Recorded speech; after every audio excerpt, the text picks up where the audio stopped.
Coco Martin malayo si John Somera ikumpara pagdating kay Yasi Pressman.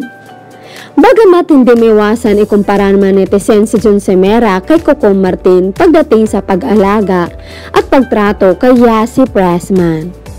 Gayon pa man iba dumano mag-alaga si Coco kay Yasi noon pa man. Naging wholesome ang dalaga at hindi lingid sa lahat kung gaano inalalaya ni Coco Martin ang dating leading lady na si Yasi Pressman. Makikita na noon pa man minumotivate talaga ng aktor ang aktres sa lahat ng bagay. Kaya naman umasenso ng husto si Yasi Pressman. Higit sa lahat andyan lagi si Coco Martin para sa kanya. Samantala ayon naman sa mga netizens, kabaliktaran naman ni Coco Martin si John Somera. Simula naging magkarelasyon dumano si John at Yasi Pressman ay sobrang nag-iba ang lifestyle ng aktres.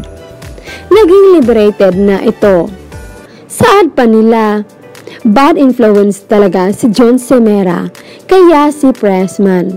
Naging mahilig magwalwal, magbar, mag-inom.